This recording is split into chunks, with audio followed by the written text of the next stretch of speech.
네, 20대 대선이 끝나고 과학경제 강국을 주장하던 안철수 국민의당 대표 인수위원장으로 임명이 됐죠. 또 인수위 내에 물리학자, 신소재학자, 우주과학자 같은 분들이 포진하면서 새로운 과학기술 정책에 대한 관심도 높아지고 있습니다. 자, 앞으로 5년을 좌지우지하게 될 새 정부의 과학기술 정책 큰 그림 과연 어떻게 그려지고 있는지 건국대 상어교양대학의 이종필 박사님 모시고 하나하나 짚어보겠습니다. 어서 오세요. 안녕하세요. 이종필입니다. 네.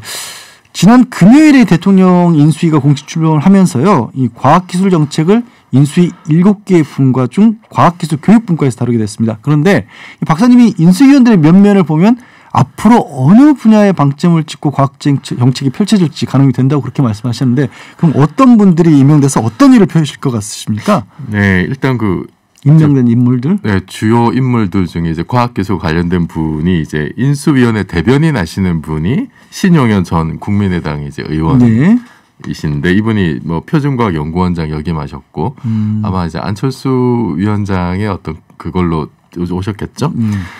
그리고 이제 과학기술 교육분과의 그 간사를 맡으신 분이 그 박성중 국민의힘당 의원이시죠. 이분이 국회 이제 과기정보방송통신위원회 활동을 하셨던 분이고, 그다음 인수위원 두 분이 이제 그 한양대 김창경 교수, 이분이 MB 때 청와대 과학기술 비서관 하시고 교육과학기술부 차관 제2차관 하셨고, 그리고 그 이제 주목을 받았던 분이 이제 서울대 남기태 교수, 이분은 그 이제 이산화탄소 전환 기술을 이제 세계 최초로 이렇게 개발하셔가지고 주목받는 분이죠. 나이도 젊으시고, 그러니까 전기로 이산화탄소를 탄소 중립 연료로 전환하는 이제 그런 기술 때문에 이제 탄소 중립 시대에 맞아서 굉장히 좀 주목받는 분인 것 같고요.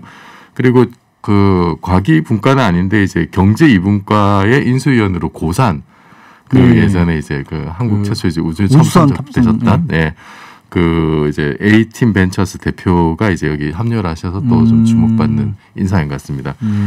그래서 지금 사실 보면은 그 디지털 미디어 혁신부라는 걸 지금 만들려고 하는 게 대체적인 좀 이제 의견인 것 같아요. 컨센서스인 것 같아요. 그러니까 미디어 환경이 바뀌어지면서 뭐 OTT나 이제 이런 게 넷플릭스 같은 게 이제 힘을 얻고 뭐 그런데 지금까지의 어떤 뭐 방송이나 뭐 이런 미디어 같은 정책들로는 좀 문제가 있어서 여야 할 것 없이 이제 새로운 미디어 통합 거버넌스를 만들자. 이게 아마 좀 중요한 어떤 아젠다인 것 같아요. 지금은 거의 손을 못 대었죠. 새로운 것도 자꾸 생기니까. 그래서 지금 간사로 오신 분이 이제 박성중 그 의원께서 국회에서 이제 이런 일들 하셔가지고 그래서 이제 이쪽으로 좀 많이 방점이 좀 찍히는 것 같고 그렇게 이제 조정이 되고 만약에 이제 그 디지털 미디어 수석실도 이제 설치한다 그러고 그 새로운 부서가 또 이제 만들어지면은 그러면은 예전에 과기부에서 했던 뭐 정보통신부였으니까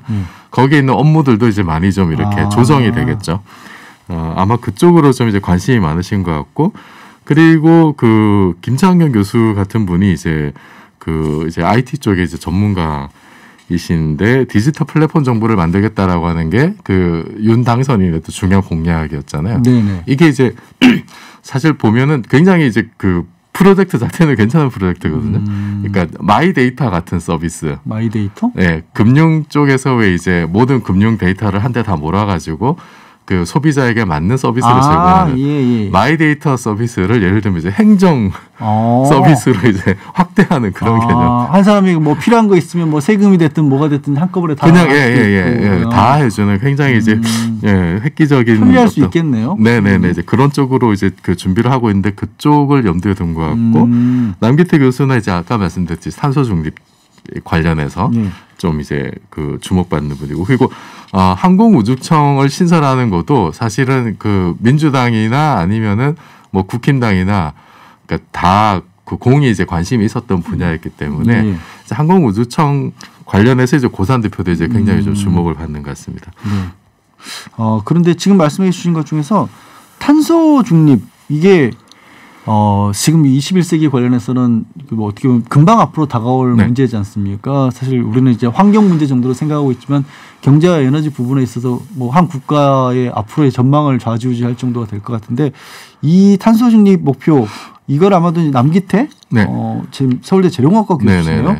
이분을 중심으로 뭔가를 좀 준비해갈 모양이죠? 네. 저는 근데 사실 안타까운 게 인수위 7개 분과가 있는데 예. 그중에 기후위기 대응 분과가 따로 없어요. 사실은. 예. 그 중요성에 비해서는 상당히 좀 홀대받는 게 아닌가.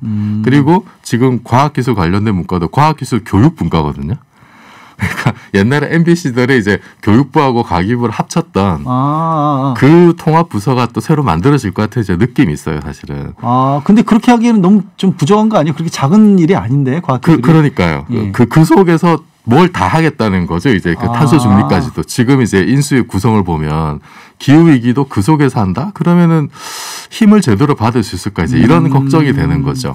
앞으로는 이제 말씀하셨듯이 그 기후 위기에 대응하는 것, 그 지금까지는 디지털 전환이 엄청난 어떤 그 화두였다면은 그 이후에는 에너지 전환이 굉장히 국가 생존에 중요한 문제가 될 텐데. 전 세계적인 문제가 될 수밖에 없겠죠. 뭐 산업을 운영한다 그래도 그걸 가지고 뭐 각각 안에 세금 매기고 그 국경 설치하고 이럴 텐데. 이게 정말로 우리 통상으로 먹고서 우리나라한테 정말 치명적인 문제가 될 수가 있는데 그 중요성에 비해서는 좀 이제 인수위 구성이 좀 너무 빈약한 게 아니라 생각이 들어요. 그나마 이제 남기태 교수 같은 경우는 이제 원천 어떤 그런 기술 이런 게 이제 있는 분이니까. 근데 이게 이제 말하자면 이산화탄소를 이용하는 이제 그 포집, 그 다음에 뭐 저장, 활용 이제 이런 그 CCUS라고 하죠. 카본 캡처 유틸리제이션 스토리지라고 이제 저희 코너에서도 우리 코너에서도 한번 소개했던 그 중에 이제 탄소 사용 유틸리제이션에 해당하는 그거를 어떻게 이용해 새로운 에너지원으로 만들지 이런 쪽에 원천 기술을 가지고 계신 분인데 우리나라가 사실 이 탄소 포집 뭐 운송 활용과 관련된 그런 생태계나 원천 기술 별로 없거든요. 굉장히 생소하죠. 저도 전혀 모르고 있었어요. 그런 뭐 시장이 많이 형성된 것도 아니고 근데 이제 거기 관련된 굉장히 이제 세계적으로 업적을 내신 분이 들어왔던 건 상당히 이제 고무적인 그건 일이고 좋은 얘기예요. 네, 상당히 고무적인 일인데 이것만으로 다 안 되는 거거든요.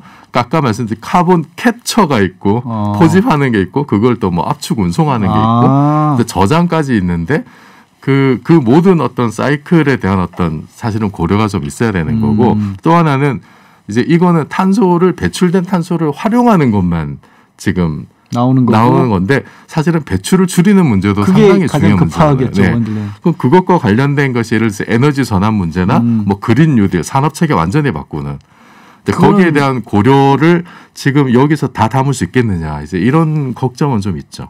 지금 친환경 정책을 하겠다라고 사실상 밝히고 있잖아요. 네네. 지금까지 이제 문재인 정권에서 추진했던 탈원전 정책이 잘못됐다라고 계속해서 비판을 해왔기 때문에 그러면 이 친원전 정책이 결국에는 궁금해하시는 탄소 배출 자체를 줄이는 것과 연결을 시켜서 생각을 해야겠네요. 네, 사실 국가 온실가스 배출 감축 의무가 이제 2030년까지 40%를 하려고 하는데 그거를 맞추기 위해서 윤 당선인의 공약이 이제 에너지 믹스를 2030년에 원전이 30에서 35%입니다 최대. 예. 그리고 이제 신재생 에너지가 20에서 25%. 여기 맞추려면은 사실은 이제 원전 더 건설해야 되는 건데. 35% 맞추려면. 네. 근데 사실 탈원전 이제 뭐 기승전 탈원전 얘기가 많은데요. 탈원전은 60년짜리 계획이거든요. 그리고 2022년 올해가 사실은 우리나라 원전이 24개에서 28개로 이렇게 계획에 따르면은 사실 제일 많아지는 때입니다. 아, 지금이요? 막상? 네네네. 지금이 제일 많아지는 때고 이후로 이제 노후 원전을 감축해 나가는 계획이거든요. 그래서 사실은 원래 계획에서 이제 중단됐던 신한울 이제 3, 4, 5기가 이슈가 됐었고 이거를 이제 당선인이 선거 기간에도 이제 바로 건설 재개하겠다 이 얘기를 하셨죠. 탈원전 정책 폐기하겠다고 하고 그리고 설계 수명이 끝나는 원전 10개를 원래는 이제 탈원전에서 폐기하는 건데 이거를 수명 연장을 이제 하겠다는 거죠. 예, 그게 지금 이제 큰 차이가 있을 것 같습니다. 그리고 어쨌든 이제 에너지 믹스에서 원전 비중이 35%가 지금 올라가는 거죠. 원전 더 짓게 될 거고. 그러면 더 지어야 된다는 얘기네요. 결국 탈원전에 반대로 가는 게 맞는 거예요? 그러면 이 계획에 따르면? 그러니까 이제 그렇게 가겠죠. 그렇게 가는데 그러면 이제 현실적으로 그러면은 35% 올리기 위해서 원전을 더 지어야 될 텐데 어디에다 짓느냐. 예. 서울이 전력 자금률이 4% 미만이거든요. 그러면 뭐 한강 용산에 하나지 뭐 어떡한 생각도 잠깐 드는데. 아니, 큰일 말씀을 용산 완전 안전하다고 하니까 그러면은 예. 저기 집무실 옆에다 짓는 거 저는 괜찮을 것 같은데. 용산 주민들 안 그래도 지금 걱정하시는 그다음에 분들도 이제 많습니다. 또 현안이 사용 후 해결료 폐기 문제. 이거는 원전 짓든 안 짓든 지금 있는 것만 해도 굉장히 이제 그 심각한 문제이기 때문에 이거 어떻게든 지금 문제를 해결을 해야 되고요. 그리고 사실은 또 어떤 그 얘기가 있냐면은 신한울 3, 4일 건설하더라도 이제 그 전력 비수기가 있습니다. 봄에 3, 4월에 이제 4월 중순이라고 하는데 최저 전력 수요가 최저일 때 그때는 이제 그 전력 수요를 이게 전력이 그 수요보다 너무 높아도 문제가 되고 블랙아웃이 일어날 수가 있거든요. 그러니까 이걸 낮춰야 되는데 그러니까 원전이 이게 탄력성이 되게 떨어집니다. 그렇겠죠. 네, 이게 뭐 가동하고 중단하는데 며칠이 걸리기 때문에. 그래서 사실 신한울 3, 4호기 건설하더라도 이거 제대로 못 돌릴 거다. 오히려 비수기 때는 원전 출력을 뭐 엄청나게 낮춰야 되는 상황이다. 이런 주장들도 있습니다, 사실은. 그럼 주장이지만 효율성이 오히려 그 에너지 관련된 떨어진다는 얘기가 되네요. 그러니까 그게 이제 신재생 에너지, 태양광이나 이런 것들이 많이 받쳐주기 때문에 그 밸런스를 사실 맞추기가 쉽지가 않은 거죠. 그리고 이제 선진국에서는 원전 발전 단가가 이미 재생 에너지를 추월한 단계거든요. 미국 같은 경우에. 그 메가와트 아워당 미국 163달러인데 원전이 신재생 에너지 37달러밖에 안 된다는 얘기가 있어요. 좀 긍정적인 부분을 좀 짚어주시면 희망적인 부분. 아까도 이제 야당에서도 여야당에서도 할 것 없이 같이 이제 항공우주청에 관해서는 특히 이제 관심을 많이 가지고 있었다라고 했는데 말씀하신 것처럼 고산 에이스팀 벤처스 대표 한국인 최초로 우주선 탑승자의 선정까지 됐었지 않습니까? 앞으로 그러면 이 부분의 어떤 변화, 발전? 이 기대되는 부분이 있다면? 어쨌든 지금 이제 우주 관련된 정책이 여기저기 흩어져 있는데 국방부나 과기정통부나 방위사업청이나 항우연에 흩어져 있는데 이걸 어쨌든 하나로 통합해서 어떤 뭐 예산권, 독자적인 정책 결정권 이런 거 하여튼 굉장히 이제 중요한 문제고 이거는 시대적 요구이기 때문에 아마 이렇게 갈 거고 그럼 우리나라 항공 우주 산업 정책 이런 게 이제 비약적으로 발전하겠죠. 그런데 사실은 지금 우리가 이게 우주로 나가려고 하는 어떤 기본적인 철학? 왜 우리가 나가려고 하는지 중장기적 국가적인 과제 전략 이런 게 사실 얘기가 된 적이 없어요. 그냥 우리도 달에 가야 되는 거 아니야? 저기 다른 나라들 다 쏜다니까. 네네네. 사실 그런 좀 수준인 것 같아요. 아직까지 보기에는. 네네네. 그 여기에다가 사실 저는 이제 기초과학 하는 입장에서는 왜 제임스의 망원경 지금 올라가가지고 되게 세계적인 화제가 되고 있잖아요. 그것처럼 좀 기초과학과 연관된 어떤 항공우주 관련된 그러니까 항공우 산업과 기초과학과 연계 이런 것도 얘기가 전혀 안 되고 있고 그다음에 이제 관련 전문 인력이 상당히 부족합니다. 사실 항우연에 있는 인력이 우리는 언제까지 빈약한 인력으로 우리 이거 해냈다는 게 자랑이 될 겁니까? 이러면 안 되는 거거든요. 그런 뉴스 정말 보기 싫어요. 그래서 전문 인력 육성을 해야 되는 거하고 지금은 또 이제 시대가 민간하고 이제 정부가 역할 분담을 굉장히 이제 그 어떻게 하느냐 상당히 중요한 문제인데 거기에 대한 계획들 그러면은 관련된 어떤 산업 어떻게 키울 거고 뭐 벤처를 어떻게 키우고 대기업 어떻게 들어오게 하고 이런 것들에 대한 구체적인 방안들을 좀 나와야 되지 않을까 싶어요. 아니 그러니까 박사님 생각하시기에 항공우주라고 하면 너무 막연해 보이거든요. 네네. 그리고 정말 아직까지도 거의 SF 수준의 어떻게 보면 인식을 벗어나기 어려운 저를 포함해서 그런 분들도 많을 텐데 21세기 이후의 항공우주 산업에 관해서 정말 실질적으로 국가 산업으로서 본다면 어떤 부분을 아까 말씀하신 것처럼 이제 기본 과학과 연관시킨다면 우리나라가 들여다볼 수 있을 만한 분야가 어떤 게 있을까요? 그러니까 이제 틈새 분야 같은 걸 찾아야 되는데 우리가 그 잘할 수 있는 분야를 이제 찾아야 되는 거죠. 그러니까 뭐 이제 아르테미스 계획으로 달 탐사 계획 미국과 같이 하고 있는데 그럼 거기서도 예를 들어서 우리가 미국이나 뭐 다른 선진국들이 굉장히 잘해왔던 거 그걸 단기간에 극복하기 어렵잖아요. 근데 그 속에서 이제 새롭게 열리는 분야들 뭐 예를 들어서 달에 기지를 짓는데 거기서 어떤 새로운 뭐 건설 기법이나 소재라든지 이런 쪽에 만약에 이제 우리가 특화된 장점이 있다 그러면은 국제적인 어떤 그 협력 사업에 상당히 좀 메리트가 이제 될 수가 있는 거죠. 그런 부분을 자꾸 찾아야 된다는 겁니다. 찾아야 되고 그리고 또 하나는 뭐 이제 지금 우리가 또 추진하는 게 KGPS 하고 있거든요.